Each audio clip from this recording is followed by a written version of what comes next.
Every spring, when the ground along County Road 9 thawed just enough to let the gravel turn to mud, a flatbed truck from Northwood Furniture Limited would rumble down the lane and unload a mountain of rejected maple and birch behind the Willick property.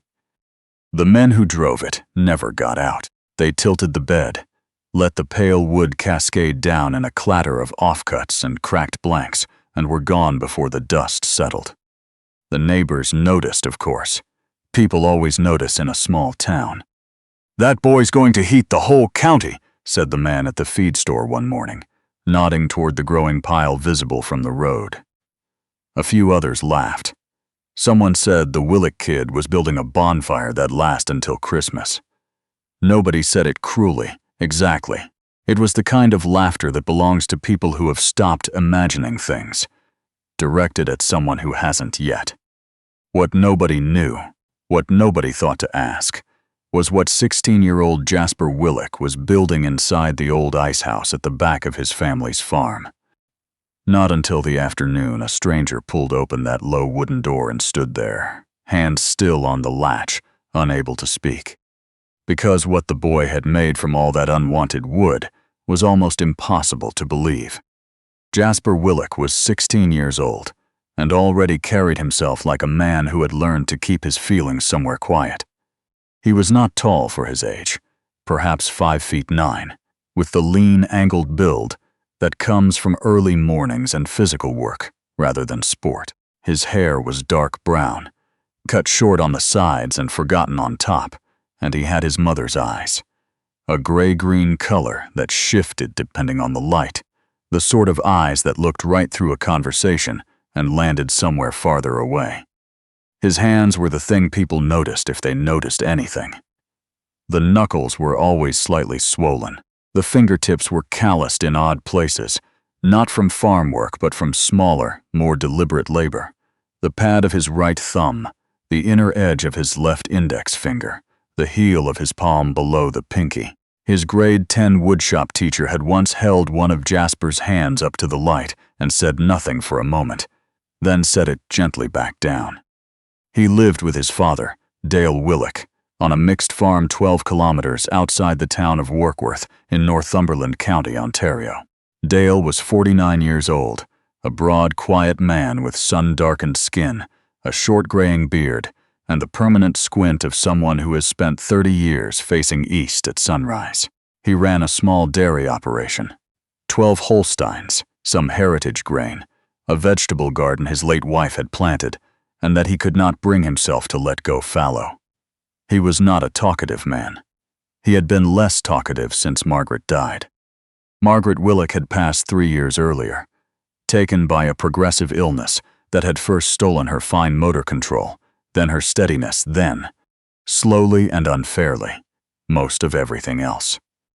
She had been an art teacher at the elementary school in Campbellford before she became ill. She had taught Jasper to look at things twice. She used to say that the first look tells you what something is, and the second look tells you what it could be. Jasper never forgot that. After she died, he stopped talking much at school. He answered when spoken to, finished his homework at the kitchen table after supper, and then disappeared into the icehouse. The building had been on the property since before Dale's father's time. A squat, thick-walled stone structure about the size of a single-car garage, half sunk into the hillside to keep the temperature low. By the time Jasper took it over, it hadn't been used for ice in decades. It smelled of cold limestone and old straw. He ran an extension cord from the barn, hung a work light from a hook in the center beam, and set up a workbench made from a salvaged door he'd found leaning against the fence line. He had been carving since he was 11. It started with a pocket knife and a piece of basswood his mother gave him from her classroom supplies, and a loon she sketched on a paper napkin at the breakfast table one Sunday morning. "See if you can make that," she said. He tried for a week and produced something that looked more like a footwear insert than a bird, and she put it on the windowsill anyway. By the time he was 14, the loon had been joined by a fox, a beaver kit, a standing bear that listed slightly to the left, and a great blue heron with one leg longer than the other. He knew the work was imperfect. He kept it anyway, same as she had. Then the Northwood Furniture Factory began its deliveries. Northwood Furniture Limited had operated out of an industrial building on the edge of town since the early 80s. It produced solid wood furniture, maple dressers, birch bookshelves, oak dining sets, sold through retailers in Toronto and Ottawa. The factory ran tight quality standards. Any board with a significant knot, any blank with an unexpected grain twist, any piece that didn't meet dimensional tolerance got set aside. For years, those rejects had gone to a wood recycler 2 hours away, but fuel costs had climbed, and somewhere in accounting someone had worked out a cheaper arrangement. Dale Willick had agreed, for a nominal fee, to let the truck dump the rejects on the far corner of his property. He'd meant to split most of it for firewood eventually. He never quite got around to it. Jasper got there first. The first Tuesday morning the truck came, Jasper had been eating toast at the kitchen window when the flatbed appeared on the road. He watched the wood cascade off the bed. Maple offcuts as long as his arm, birch blanks with wild grain spiraling through them, thick end pieces with knots the factory considered flaws. He put down his toast and walked outside before the truck had even turned around. He stood at the edge of the pile for a long time. He did not touch anything yet, he just looked. His neighbor Earl Tennyson, 63 years old, with a winter beard still growing in, had slowed his truck at the road's edge and leaned out the window. "What are you going to do with all that, Jasper?" "Not sure yet," Jasper said. Earl shook his head the way older men do when they have already decided something. "Lot of work for a lot of kindling," he said, and drove on. Jasper waited until the road was empty. Then he placed his hand flat against a twisted maple blank, the grain corkscrewing through it in a pattern no furniture maker would tolerate. He turned it slowly. Somewhere inside the twist, in the dark coil of grain, he could see the suggestion of muscle, of something alive and coiled and ready. He carried it to the Icehouse. His first serious attempt was a moose. He had sketched it carefully in a notebook. A bull moose at rest, legs folded beneath it, head lifted, the broad spread of antlers balanced above. It looked right on paper. In the maple, it did not. The first crack appeared in the left antler after 3 weeks of slow work. He had been pushing against the grain without understanding it, and the wood split cleanly along a line he hadn't anticipated. He sat with the broken antler in his hand for a long time. He did not throw it away. He set it on the back shelf beside his lopsided heron and his listing bear, and started again. The second moose split at the neck. The third one he abandoned because the proportions were wrong, and he knew it and kept going anyway, which his mother had told him was the one mistake a person should never make with a piece of work. He switched to something smaller. He took a dense piece of yellow birch, the wood nearly as hard as maple with a fine, tight grain, and began carving a wolf. Not a standing wolf, not a howling wolf. A wolf lying down, chin on its paws, eyes half open. A wolf simply existing. He spent 40 hours on the face alone, using a set of micro chisels he had ordered online with money saved from early morning barn chores. He learned, in those 40 hours, more about grain direction than he had learned in 5 years of carving softwood. When the wolf was finished, it looked more real than anything he had ever made. Not perfect. The left ear sat slightly higher than the right, and there was a faint tool mark along the jaw he could not quite remove without taking off too much wood. But it looked like a wolf that was thinking about something. That, he decided, was better than a perfect wolf that wasn't thinking about anything at all. Dale came into the Icehouse one February evening, carrying 2 mugs of tea. He handed one to Jasper without a word, then stood in front of the wolf for a long time. "The ear," Jasper said. "I wasn't looking at the ear," Dale said. He went back to the house. He left a library book on the kitchen table the next morning, a large format volume on Canadian wildlife photography, borrowed from the branch in Campbellford. He didn't say anything about it. He just left it there. Jasper carried it to the icehouse. After the wolf came a beaver, then a pair of loons in mid-dive. Their bodies stretched parallel in a way that required him to understand how two pieces of wood could become one form without the joint showing. He ruined 3 attempts before finding a way to work with the grain of both pieces simultaneously, rather than against either. The finished loon pair was the first thing he had made that he could hold at arm's length and feel something close to genuine surprise. He began to understand that the wood was not a material he was imposing his vision upon. It was a conversation. A knot that would have weakened a furniture joint became the dark eye socket of a great horned owl. A crack that had split the first moose's antler, when incorporated deliberately in a new piece, became the line where a bear's fur changed direction along its back. He stopped fighting the wood. He started listening to it. The shelves in the icehouse filled slowly, each piece accompanied by the memory of what had gone wrong before it, and what that failure had taught him. By the time he was 16, the cold stone walls held a wolf, 2 loons, a beaver, a moose, head with its antlers finely balanced, a black bear in mid-stride, a great horned owl with a wingspan wider than his own arms, and a Canada lynx so precisely rendered that Dale, seeing it for the first time in full light, took a quiet step back. Then Roland Muse arrived. Roland Muse was 58 years old, a compact and deliberate man with silver hair, cut close to his head, deep-set blue eyes, and the kind of weathered calm that belongs to people who have spent decades working with their hands and have made peace with what that costs a body. He was a heritage carpenter from Belleville who had spent 30 years restoring old barns, churches, and farmhouses throughout eastern Ontario. He had a particular interest in reclaimed hardwood and had heard, through the network of people who know about such things, that the Northwood factory was dumping reject maple and birch on a farm outside Warkworth. He came on a Wednesday afternoon to ask Dale about purchasing some of the reject stock. Dale pointed him toward the pile. On his way back to his truck, Roland noticed the icehouse door standing half open and the warm light inside it. He stopped. He pushed the door wider and stepped in. He did not say anything for a while. He moved slowly along the shelves, stopping before each piece, leaning in to study the grain work without touching anything. When he reached the links, he straightened up and stood very still. "How old are you?" he asked. Jasper looked up from the workbench. 16. Roland nodded slowly, as though this confirmed something he had suspected. He looked at the links again, then at the moose head on the upper shelf. "Did someone teach you how to read grain, or did you work it out yourself?"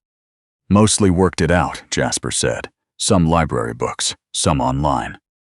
Roland turned and picked up a small offcut from the end of the workbench, turned it over in his hands twice, and set it back down. "I've been doing this for 38 years, he said. He looked once more at the links. "You've barely begun to understand what you're capable of." He didn't buy any of the reject wood. He left his phone number instead. In late August, Roland convinced Dale and Jasper to bring a selection of pieces to the Northumberland Artisan Market in Grafton, a late summer outdoor fair that drew furniture makers, weavers, potters, and woodturners from across the county. Jasper's table sat between a woman selling hand-thrown earthenware and a retired teacher who made cutting boards from end-grain walnut. Both of them were kind and busy. Jasper was neither.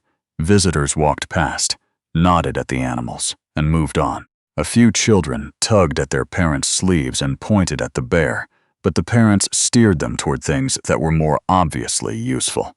A candle, a jar of local honey, a trivet. By mid-afternoon, Jasper had not sold a single piece. He began carefully rewrapping the smaller carvings in cloth and placing them back in the wooden crate. Dale sat in a folding chair behind the table and said, without preamble, "Hungry." Jasper was wrapping the links when he became aware of someone standing at the corner of the table.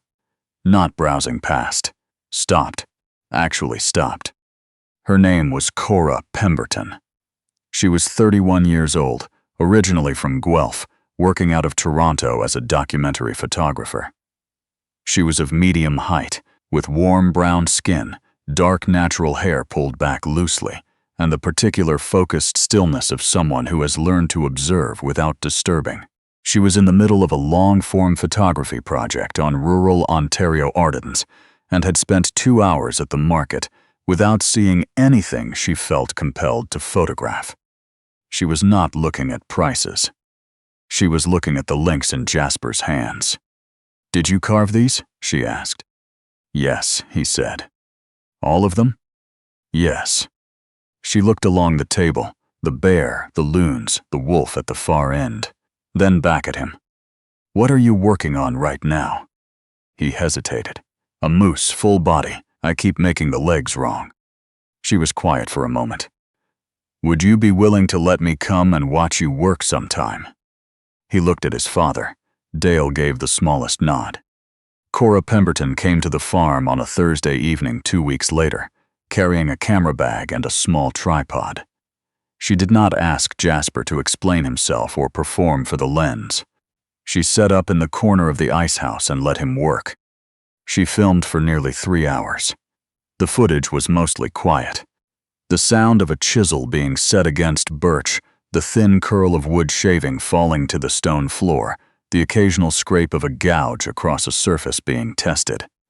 Jasper worked on the moose's left foreleg, which he had been rethinking for a week. At one point, he stopped and held the leg piece at different angles under the work light, turning it slowly for several minutes without making a single cut. Cora kept filming. She filmed the shelves. She filmed Dale's wildlife library book, left open to a photograph of a woodland caribou. Sitting at the corner of the workbench, she filmed the cracked moose antler, the first failed attempt, still sitting on the back shelf alongside the lopsided heron and the listing bear from years before. Jasper had never moved them. He said once that they reminded him where he had started. Before she left, Cora paused at the door. "I don't know how many people will watch this," she said honestly, "but I think they should." She titled the short documentary she uploaded 6 days later, "The Boy in the Icehouse," a 16-year-old turning scrap wood into wilderness. Jasper didn't think much about it. He went to school. He came home. He fed the calves. He went to the Icehouse and kept working on the foreleg. Then Dale's phone started ringing. The video moved across the internet the way only a few things do, not because it was packaged to spread, but because the people who found it felt they had found something real, and they shared it the way you share something real, which is quietly and specifically, person to person. A woodcarving community in British Columbia shared it. A Canadian wildlife charity shared it. A newspaper in Toronto ran a short piece.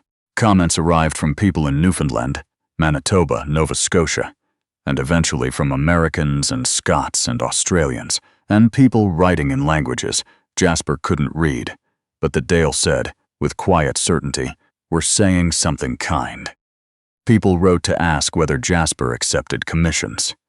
Collectors asked whether any pieces were still available.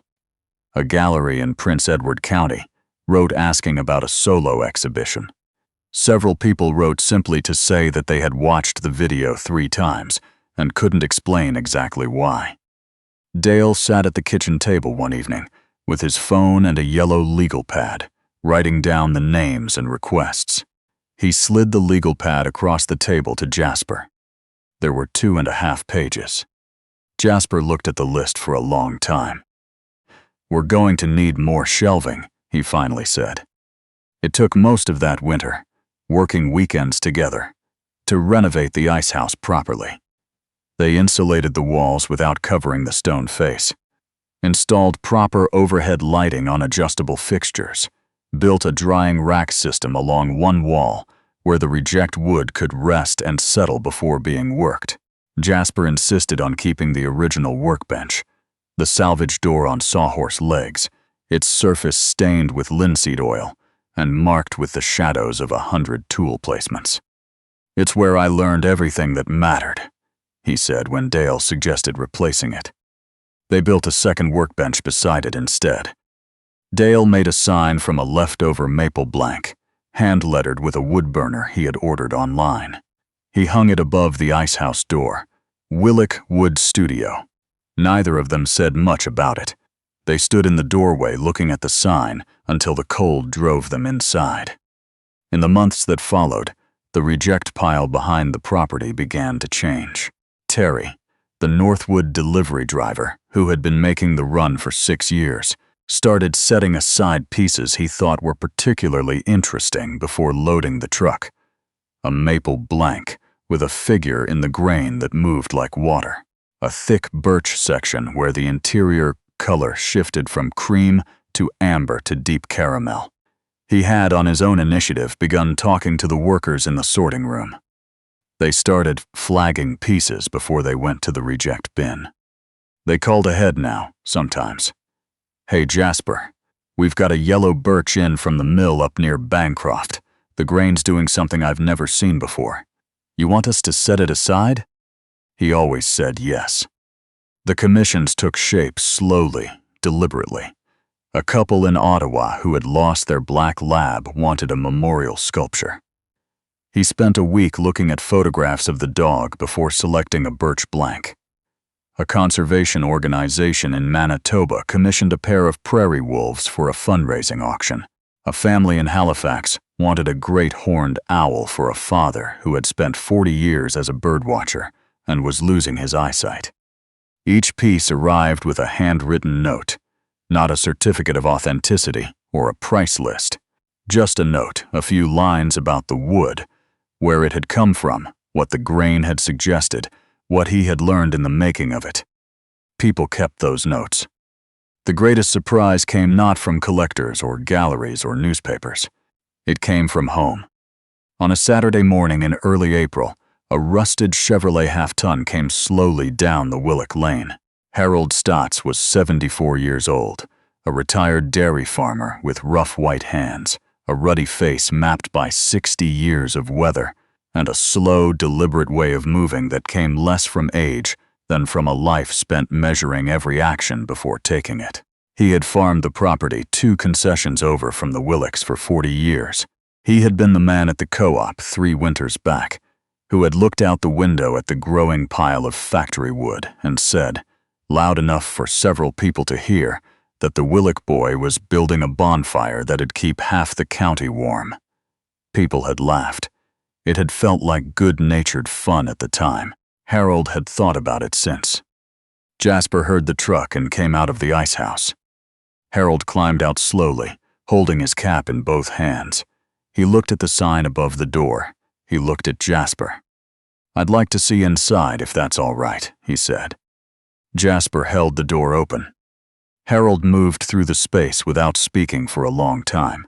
He stopped before the bear, a full walking bear in black ash, nearly half a meter long, its weight distributed so it seemed mid-stride rather than merely posed.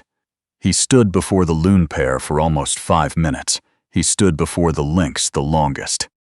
When he finally turned around, he was still holding his cap. "I owe you an apology," he said. Jasper looked at him. "I said things that weren't kind. That pile of wood out there. I drove past it for 2 years, and I never once wondered what you were doing with it." He glanced toward the shelves. "I just assumed." Jasper was quiet for a moment. "It's all right," he said. Harold shook his head. "It isn't, quite. But I thank you for saying so." He looked around the Icehouse one more time, and something in his face shifted. Not just regret, but something older and quieter, the way a person looks when they recognize something they once had and let go. "My father was a carver," he said. "Made decoys. Ducks, geese, canvasbacks. I used to watch him in the barn when I was small." He stopped. Nobody ever told him he was anything special. I used to think about that. He put his cap back on. "What you've got here," Harold said. "Nobody gave it to you. You grew it yourself in here, out of things other people threw away." He nodded once, slowly. "That's not nothing." He left without buying anything. But the following week, he came back with his granddaughter, 9 years old, who stood before the lynx with her hands unclasped behind her back the way children do when they have been firmly told not to touch. She stared at it for a long time. Then she looked up at Jasper. "How did you know what the face looked like?" she asked. "I didn't," he said. "The wood sort of already knew. I just helped it along." She thought about that seriously, the way children think about things that seem genuinely important. "Can I try sometime?" she asked. Jasper looked at Harold, who gave the faintest smile he had probably given in years. "Sure," Jasper said. "Come by any Saturday." On a Tuesday morning in late May, Terry's flatbed rolled down County Road 9 and unloaded another run of reject maple behind the Icehouse. The pale wood landed with the familiar clatter, raising a small cloud of fine dust that drifted south on the warm morning air. Jasper walked out after breakfast, mug in hand, and stood at the edge of the pile. He did not touch anything yet. He never did right away. He stood looking the way his mother had taught him, first to see what something was, and a second time to see what it could be. Somewhere in the twisted grain of a maple blank near the top of the pile, something was already taking shape. Not a commission, not a collection, just a possibility, quiet and patient, the way all worthwhile things begin. He had heard people say, since the video spread and the orders arrived, and the sign went up above the Icehouse's door, that he had a gift. He didn't disagree exactly, but he knew the gift had never been in his hands.